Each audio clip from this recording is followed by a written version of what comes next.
ladies and gentlemen, the President of the United States and the President of the Government of Spain.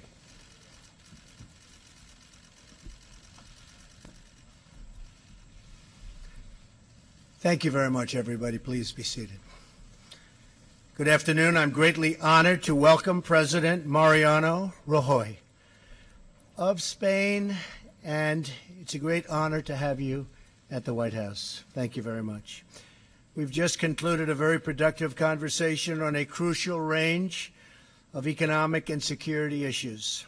Before we begin, I'd like to take a moment to send America's hearts and prayers to the people of Puerto Rico and the U.S. Virgin Islands.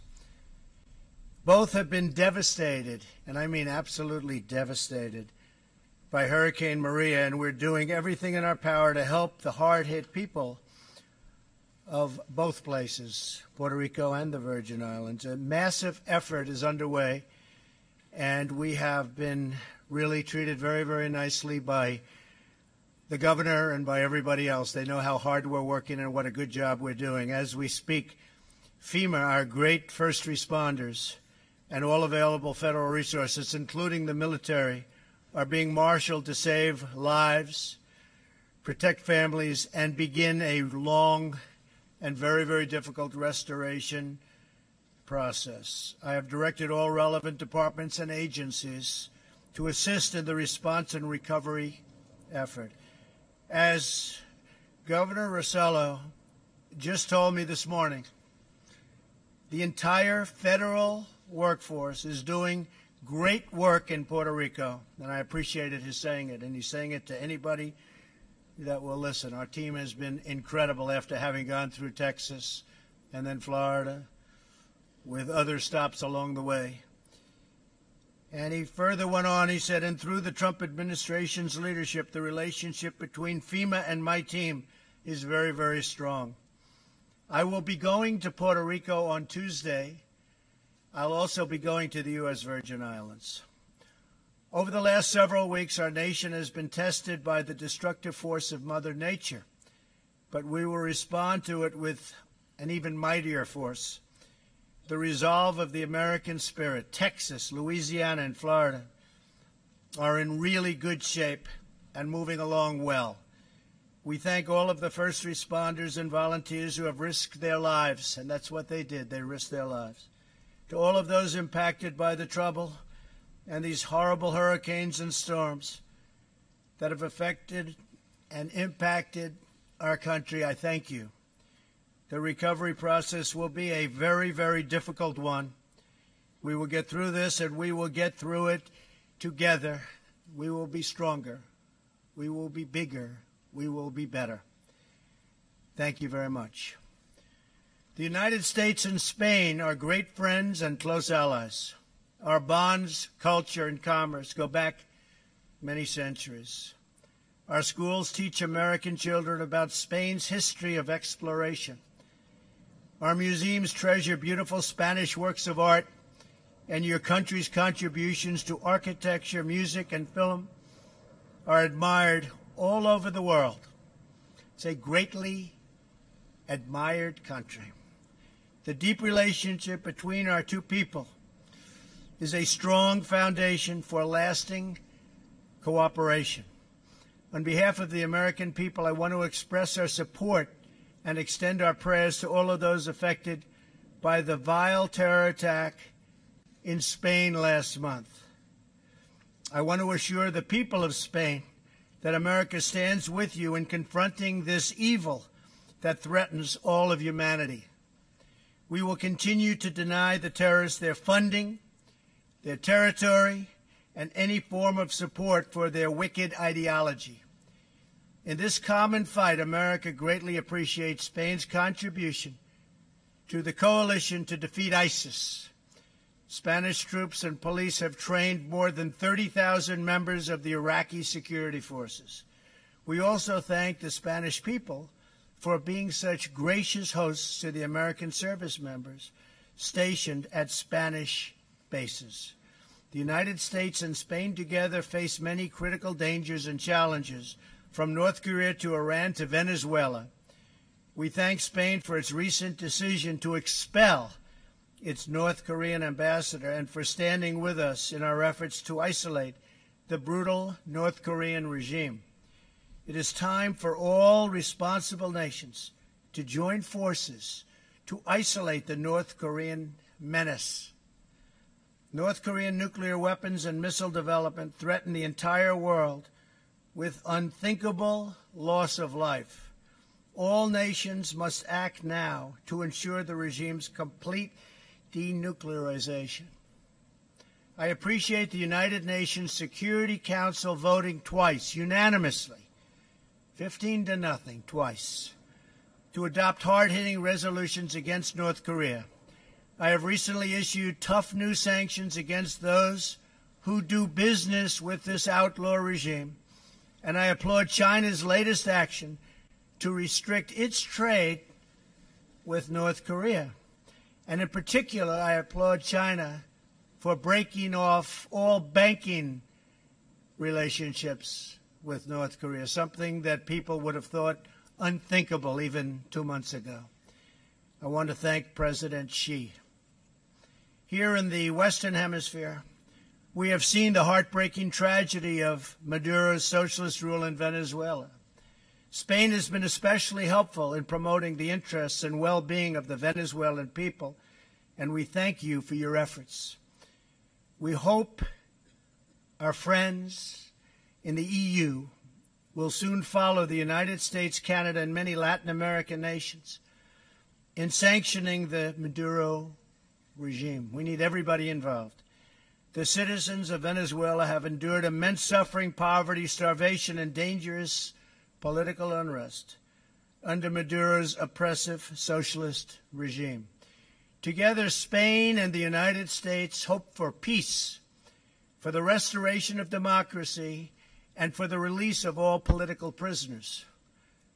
Wherever socialism spreads, misery follows. The people of Venezuela deserve a future of freedom. These are great people. In the economic arena, we support trade that benefits both Spain and the United States, which means it must be fair and it must be reciprocal. Such an important word. Hasn't been used very much in the United States. Reciprocal. Spain is the 10th largest investor in the United States, and I commend Spanish business leaders for their confidence in America and the American worker, and considering the fact that our stock market has just hit all-time highs. I think they probably like the United States very much right now. This is a time for both tremendous opportunity for our world, but also serious dangers. As I said at the United Nations, which future really is up to us. If we empower our citizens, serve their needs, and appeal to all that is best in the human spirit, then I have no doubt we will succeed like never, ever before. Mr. President, I look forward to working with you to build this future of prosperity and peace for both Spain and for the United States of America. Thank you very much. Thank you. Thank you, Mr.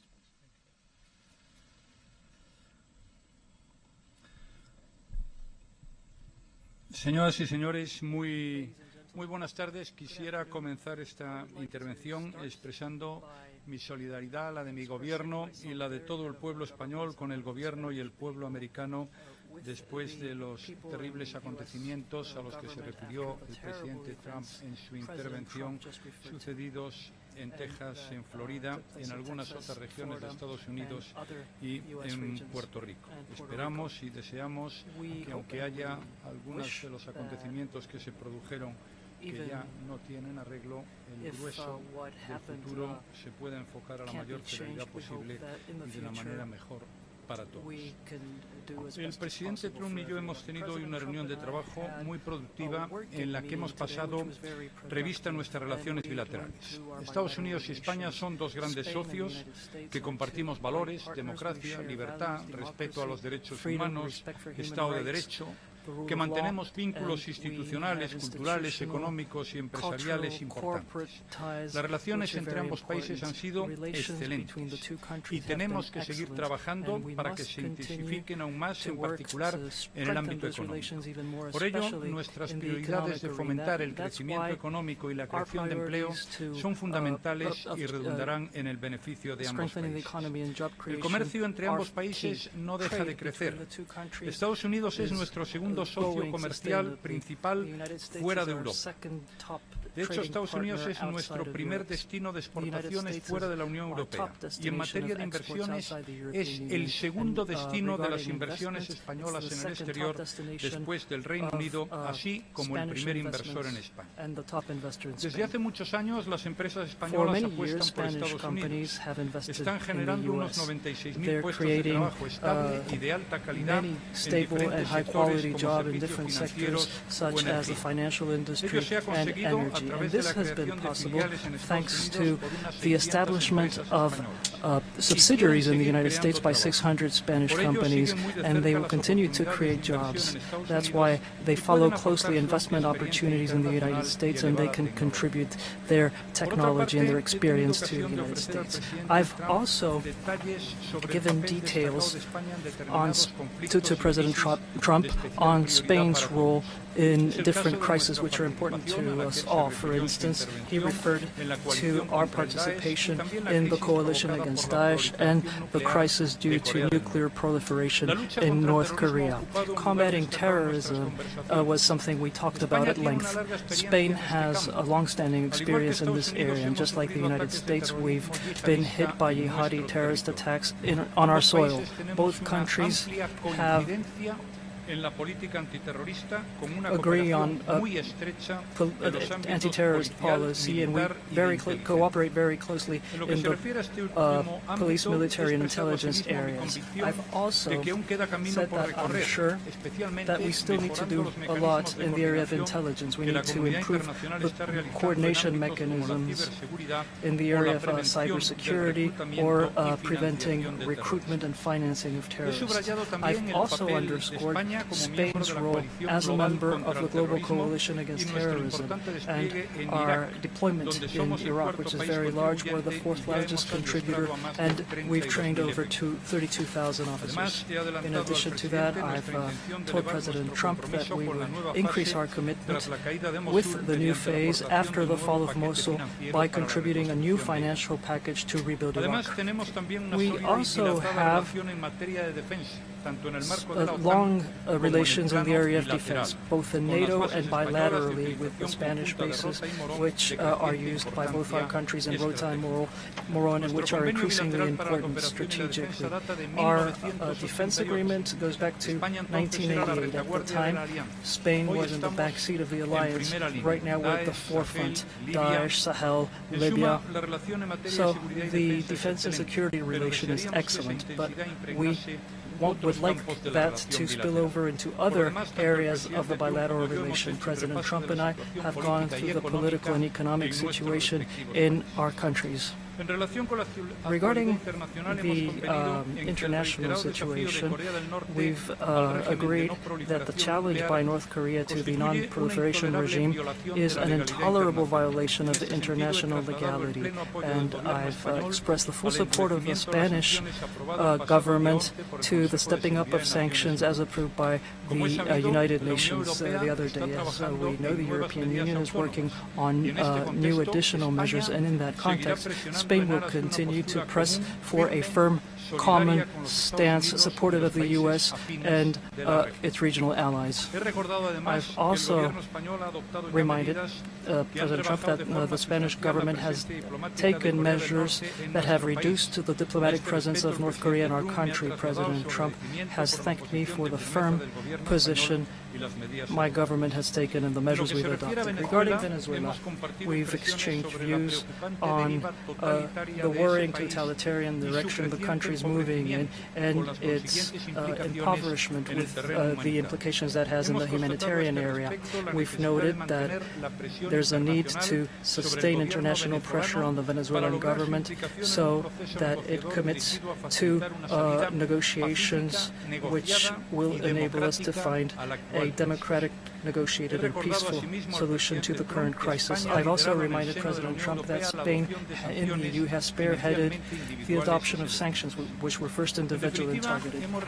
So we've gone through the political and economic situation of both our countries. Spain and the United States are two democracies, friends and allies with many common values and interests. And we've agreed to work together in the area of the defense of those values with a comprehensive and cooperative vision. I would like to thank the warm welcome that was extended to us by President Trump and his team at the White House. And I would also like to underscore the friendship that exists between the United States and Spain. Thank you.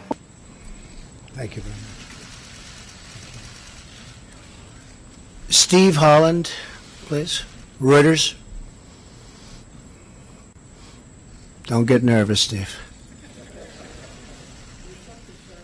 Preoccupied with the NFL instead of dealing with Puerto Rico. Why isn't that a fair assessment? Well, I wasn't preoccupied with the NFL. I was ashamed of what was taking place because, to me, that was a very important moment. I don't think you can disrespect our country, our flag, our national anthem. To me, the NFL situation is a very important situation. I've heard that before about was I preoccupied. Not at all. Not at all. I have plenty of time on my hands. All I do is work. And to be honest with you, that's an important function of working. It's called respect for our country. Many people have died. Many, many people. Many people are so horribly injured. I was at Walter Reed Hospital recently, and I saw so many great young people, and they're missing legs, and they're missing arms, and they've been so badly injured.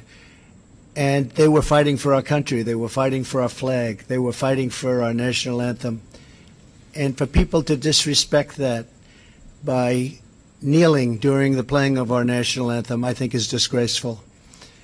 So I will also say that, again, I read you part of his quote, but the governor of Puerto Rico is so thankful for the great job that we're doing. We did a great job in Texas, a great job in Florida, a great job in Louisiana. We hit little pieces of Georgia and Alabama. And frankly, we're doing, and it's the most difficult job because it's on the island. It's on an island in the middle of the ocean. It's out in the ocean. You can't just drive your trucks there from other states. And the governor said we are doing a great job. In fact, he thanked me specifically for FEMA and all of the first responders in Puerto Rico. And we're also mentioning with that the U.S. Virgin Islands. It was devastated. So we are totally focused on that. But at the same time, it doesn't take me long to put out a wrong, and maybe we'll get it right. I think it's a very important thing for the NFL to not allow people to kneel during the playing of our national anthem, to respect our country and to respect our flag. Okay? Thank you.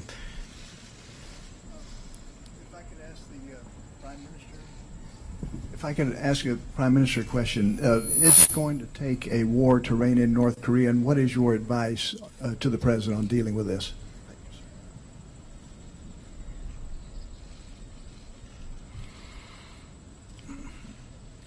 Bien, ninguno tenemos interés en que haya ninguna guerra en ningún lugar del mundo, pero es verdad que los acontecimientos que están teniendo lugar en Corea del Norte con implicaciones en los países de su entorno, implications in the neighboring countries, very important countries, and means that we all have to be forceful, and those of us who defend the values of democracy, freedom, and human rights have to let North Korea know that it isn't going anywhere in that direction. For the time being, sanctions have been adopted. Spain will support any political decision which will contribute to putting an end to this situation, which has nothing to do with the principles and values most of Western and global democracies defend.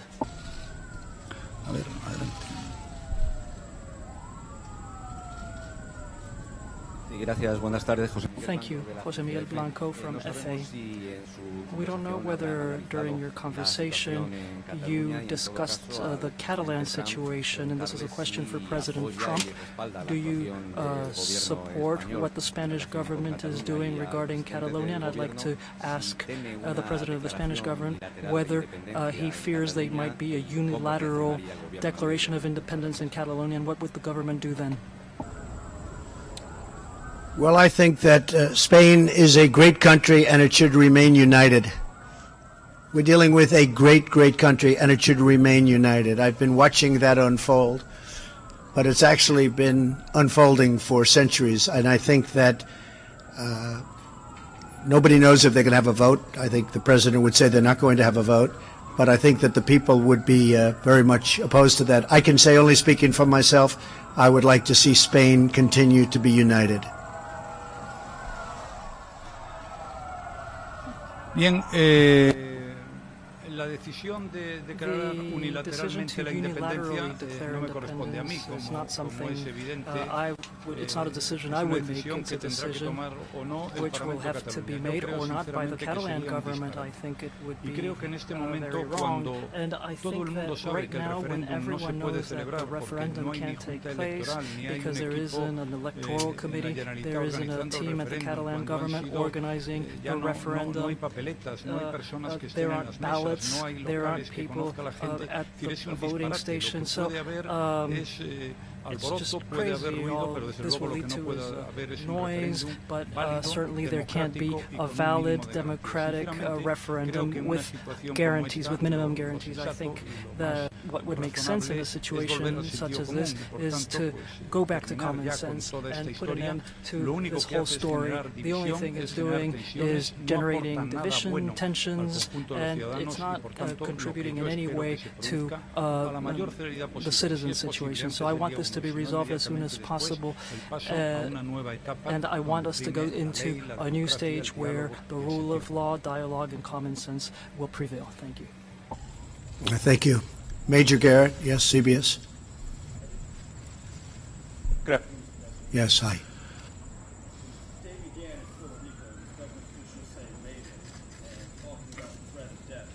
Hours away. Are you truly satisfied with what the government has done so far in Puerto Rico? And can you tell the people there things are actually going great when government officials there are warning of imminent death for many people there? And you have a special meeting. Are you contemplating the deployment of special naval assets or air assets to Puerto Rico to redress problems there? And on North Korea, very quickly. The foreign minister said you have declared effectively war on North Korea, and the North Korean government has threatened to shoot down or aim at American planes flying in international airspace. I'd like your reaction. Okay, well, I'll answer the second one first. We are totally prepared for the second option, not a preferred option.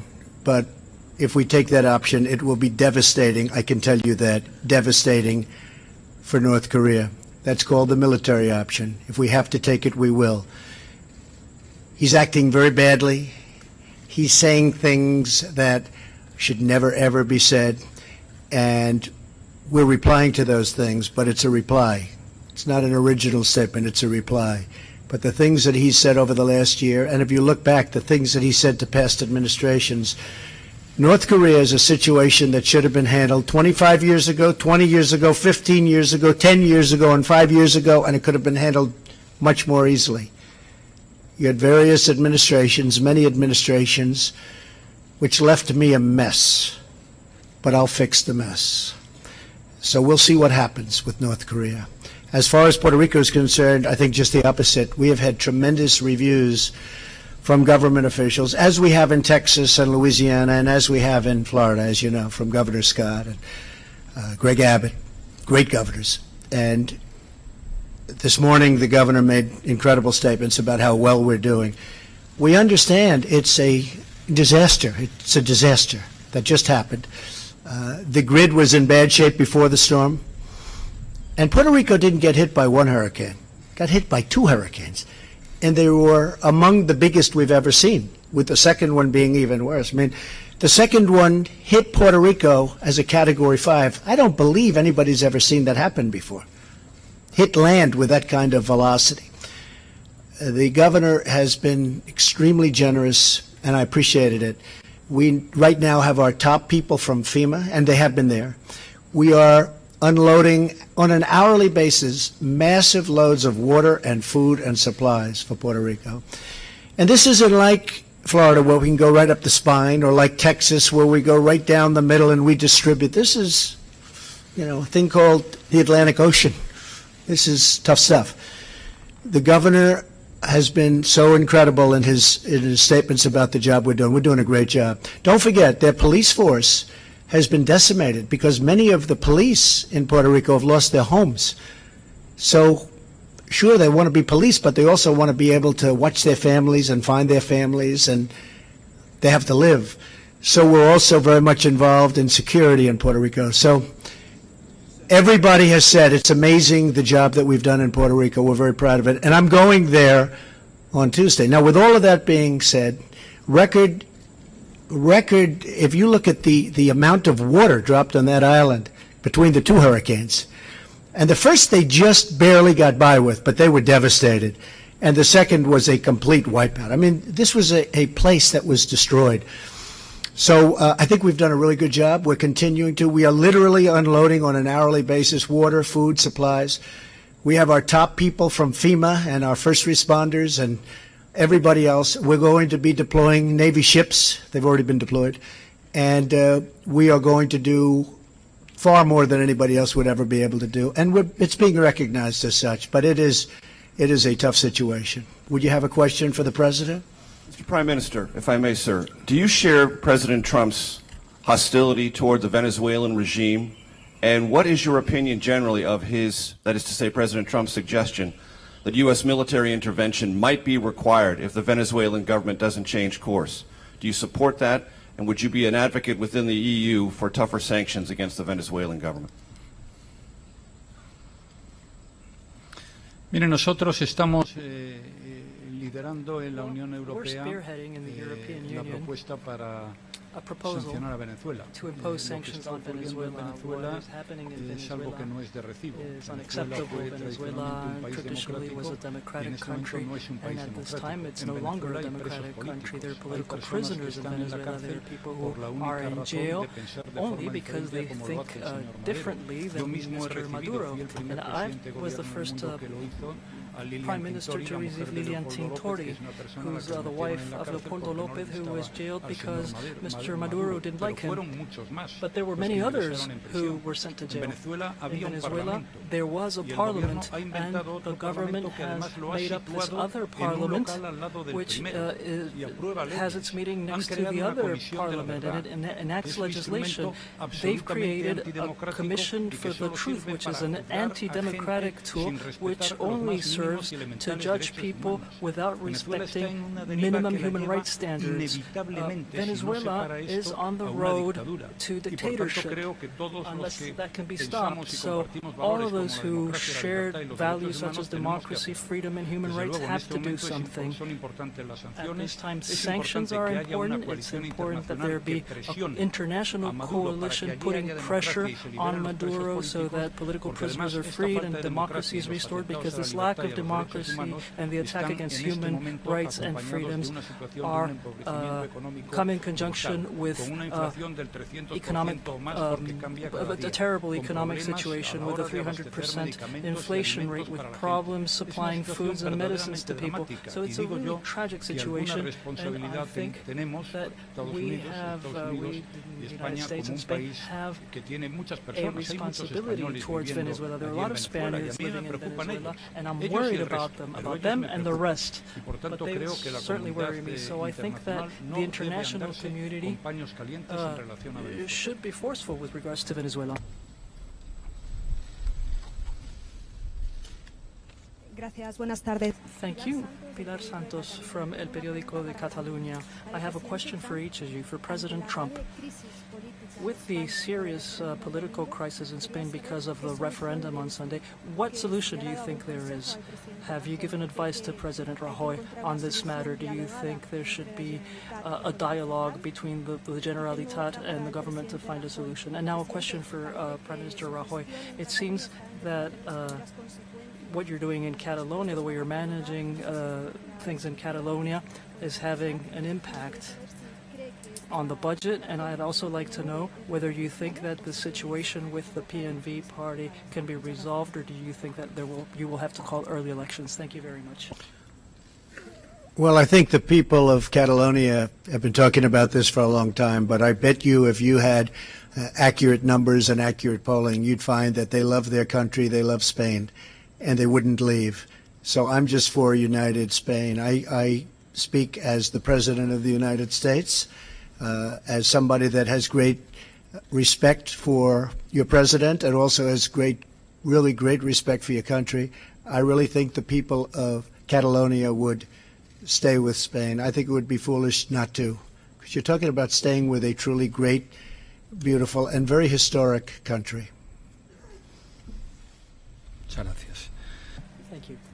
Bien, nosotros efectivamente vamos a retrasar un poco la presentación de los presupuestos porque creemos que es fundamental que a la hora de presentar los presupuestos pues tengamos los apoyos suficientes para conseguirlos. Estamos hablando con diferentes fuerzas políticas, como es sabido, y por tanto no creo que tengamos ningún problema si continuamos trabajando en esta línea en aprobarlos en un periodo de tiempo razonable. Pero, insisto, nosotros estamos buscando las mayorías como lo hicimos cuando aprobamos el último presupuesto. Y en cualquier caso no está en mi horizonte en ningún caso el adelantar las elecciones, sea cual sea el resultado de esto de lo que acabamos de hablar. As a result of what we were saying. Muchas gracias. Mr. President, thank you very much. Thank you.